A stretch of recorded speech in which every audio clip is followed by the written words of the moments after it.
Hello les loupiots, je suis super contente de vous retrouver et cette fois-ci, comme chaque mois, on se retrouve pour des favoris. Et ben voilà, le début de l'année est passé, on est lancé sur l'année 2018 et on est déjà en fin février. Ça passe trop vite. Si vous êtes comme moi, que vous vous réjouissez qu'on arrive sur les beaux jours où il fera un peu plus chaud, levez la main! Personnellement, je suis pas frileuse du tout. Au contraire, j'ai toujours trop chaud. Mais alors là, en ce lundi 26 février, sincèrement, il fait genre moins 15. Non mais, allô? Donc voilà, on va commencer ces favoris donc, du mois de février. Et pour commencer, donc, je vais prendre au hasard, bien évidemment, une palette d'highlighter. Comment vous dire? Comment vous dire? Cette palette-là, c'est devenu l'amour de ma vie, en fait. C'est vraiment devenu l'amour de ma vie. Donc c'est la palette Huda Beauty 3D Highlighter Palette. Et celle-ci, c'est la Pink. Ça, je vais vous montrer le nom, ça sera plus simple. Voilà, parce que vous avez plusieurs versions. Mais pour moi, je pense que c'est celle qui correspond plus à ma carnation. Voilà, donc elle se présente comme ceci.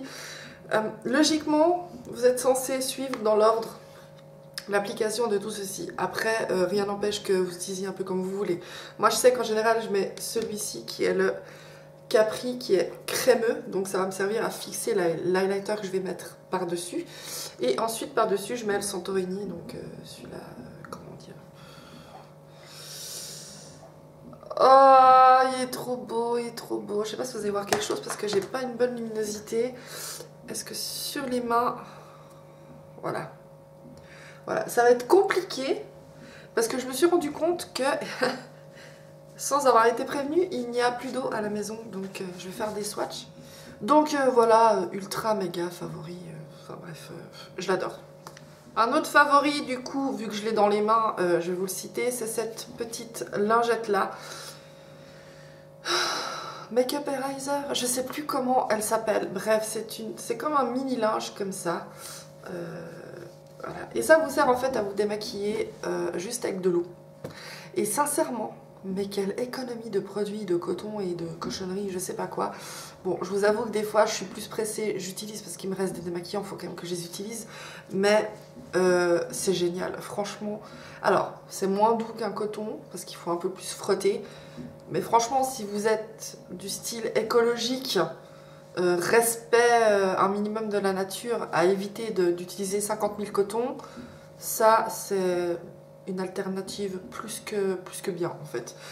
En plus l'avantage c'est que vous pouvez y mettre à la machine et hop il est de nouveau propre, enfin bref vous en avez pour des mois et des mois. Je pense qu'au bout d'un moment on est d'accord il va être foutu, mais franchement topissime. Ensuite un jeu, et oui j'ai ressorti un jeu parce que j'y ai joué il y a pas longtemps et franchement... Oh, mais qu'est-ce que j'aime ce jeu. Je suis juste frustrée parce que c'est un jeu où on ne peut jouer qu'à deux. Et je n'ai personne avec qui jouer, sauf Léa et sauf Aurélie maintenant, parce que je l'ai initié. Donc c'est Thunder and Lighting. Donc c'est un jeu de cartes qui se joue à deux. C'est simple, soit vous êtes l'équipe de Thor, soit vous êtes l'équipe de Loki. Vive Loki, oui! Pardon. Et en fait, dans chaque tas de cartes, en fait, vous devez trouver soit l'anneau, soit je sais pas quoi, de Thor ou Loki, soit l'anneau, soit la couronne de daim, soit l'anneau de je sais plus quoi. Bref. Et voilà, c'est vous qui gagnez si vous trouvez dans le jeu de cartes de l'autre. Donc c'est voilà, c'est des champs de bataille où il faut retourner les cartes, il faut rajouter des cartes. Voilà, il y a des actions et tout. Bon, je vous avoue que la première fois que j'ai joué... j'ai eu un peu de peine à capter. Mais heureusement, Léa, à l'époque, savait très bien m'expliquer les choses et comment ça fonctionnait. Du coup, j'y ai vraiment pris goût et j'adore, mais j'adore ce jeu. C'est juste que, à part Aurélie et Léa, il n'y a personne qui joue avec moi ce jeu-là. Donc, frustration, mais je l'adore. Ensuite, un favori make-up, je vais vraiment aller dans le désordre le plus complet, vous m'excuserez. C'est un blush et celui-là je l'avais acheté il y a quelques années et c'était une édition limitée donc je suis désolée d'avance. C'est celui que je porte aujourd'hui, c'est le Madame Rougie de chez Guerlain.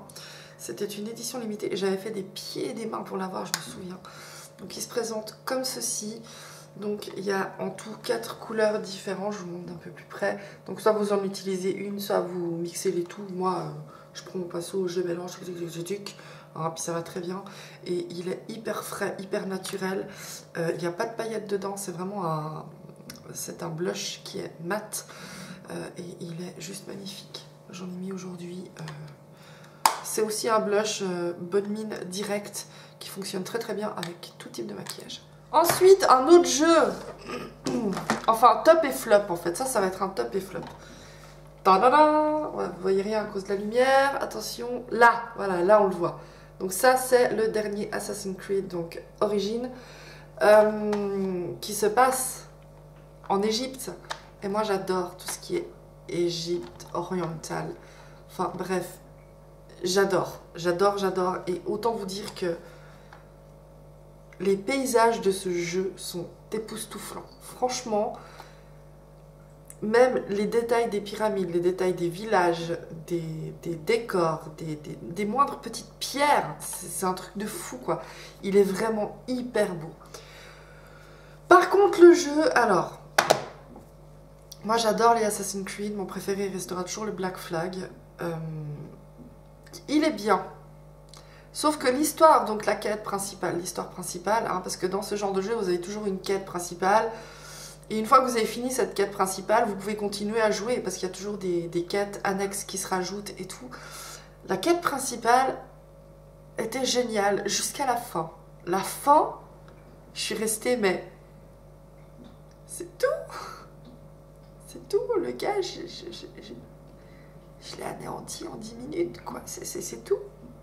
Je suis restée mais frustrée de cette fin où vraiment, attention spoil pour ceux qui ne veulent pas être spoilés, où en fait le jeu c'est simplement la fin de la quête principale, c'est vous savez comment le credo est né. Voilà, comment le groupe des assassins est né. Mais après, parce qu'il y a vraiment une histoire entre les deux, enfin le couple, Bayek et Aya. Moi, je reste sur ma faim parce que dans le jeu, vous pouvez aussi aller... Dans l'animus, en fait, vous avez un personnage, je crois que c'est Layla, qui interagit de temps en temps au milieu du jeu. Et vous pouvez sortir de l'animus et interagir avec elle. Et moi, ce qui m'énerve, c'est que dans la quête principale, les deux mari-femmes se séparent. Hein, alors que Layla, donc dans le présent... Elle retrouve le tombeau et ils sont les deux dedans. Et moi j'aimerais savoir en fait, oui ils se sont séparés, oui le credo est né, mais après, est-ce qu'ils se sont retrouvés, pourquoi ils sont dans le même tombeau? Enfin il y a plein de trucs, enfin je suis vraiment restée sur ma faim parce que j'étais là mais c'est tout? Ah j'étais vraiment frustrée quoi. Mais sinon le jeu en lui-même est génial, c'est juste... ouais, la quête principale où je suis vraiment restée très déçue à la fin à attendre des réponses que j'ai pas eues en fait.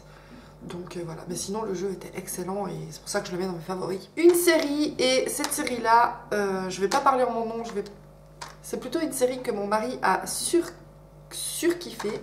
Il aime pas quand je parle comme ça, je sais pas pourquoi ça me dérange pas. Enfin bref, il a trop adoré cette série, donc c'est The Night Manager. Voilà, là on voit si je tourne. Pourquoi j'ai acheté cette série? Alors, c'est absolument pas une série pour moi. C'est à l'opposé de ce que je regarde d'habitude. Mais il faut savoir que moi, je suis une grande admiratrice de l'acteur Tom Hiddleston qui joue le magnifique, sublime, incroyable Loki, n'est-ce pas? La meuf qui a vraiment un souci avec les cheveux longs, si jamais. Hein. Enfin, surtout lui. Bref, et je me suis mise à m'intéresser à cet acteur en fait parce que c'est un acteur assez incroyable qui mériterait à être beaucoup plus connu. Enfin, il est déjà connu, mais c'est vrai que je trouve qu'il fait pas... En fait, il a fait beaucoup de films, mais je trouve qu'il n'est pas assez mis en avant, en valeur. Je sais pas comment vous expliquer. C'est un acteur qui est vraiment... incroyable dans son jeu, dans les multifacettes qu'il a. Il a fait un film où il chante dedans. Il parle plusieurs langues. Enfin, Ouais, vraiment, c'est un acteur que je commence vraiment beaucoup à aimer. Et j'ai regardé sur Wikipédia, je crois, la liste des films qu'il a fait. Et j'ai vu qu'il avait joué dans une série qui s'appelle justement The Night Manager, dans laquelle il joue avec Hugh Laurie. Hugh Laurie, c'est qui? Pour celles qui ne savent pas, c'est Dr House. Oui, on l'aime toutes. On l'a tout. Enfin, alors, celles qui ne l'aiment pas, ok, mais soyons honnêtes. La majorité, on l'a tous kiffé, Dr House. Et alors là, quand j'ai vu ça, j'étais là, ouh, ouais. Par contre, après, quand j'ai lu l'histoire, j'étais là, c'est pas pour moi, c'est vraiment pas pour moi, du tout. Mais je me suis dit que ça pourrait intéresser monsieur, et effectivement, bon alors, je crois qu'il n'y a qu'une saison, et il y a 6 épisodes. 6 épisodes, ils sont assez longs les épisodes. En une après-midi, mon mari a regardé la série. Voilà à quel point il a aimé. Et vraiment, on voit aussi beaucoup de facettes de l'acteur là-dedans, parce que il joue le parfait gentleman et tout. Et après, ça devient limite pas un criminel, mais il joue franchement, mais il a hyper bien joué dans cette série. Enfin, moi, il m'a scotché dans cette série. Hein. Même si j'ai pas trop kiffé l'histoire, incroyable jeu. Je crois en plus qu'il a reçu un Golden Globe pour ce rôle, il me semble. En tout cas, c'est marqué. C'était marqué, mais là, c'est plus marqué. Bref, il a reçu un prix. Donc, voilà, je le mets dans les favoris, pas forcément directement pour moi, mais plus pour mon mari et pour le talent du monsieur, quoi. Incroyable. Énorme favori, méga favori, je vais pas m'attarder dessus, c'est juste qu'il est sorti, il est enfin sorti. Il est enfin sorti.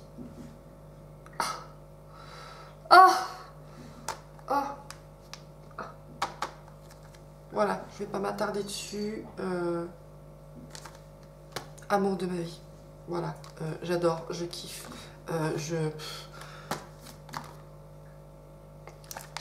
Donc voilà les loupiaux, les favoris du mois de février sont enfin bouclés. Je me réjouis du mois de mars, j'espère qu'il fera un peu plus chaud.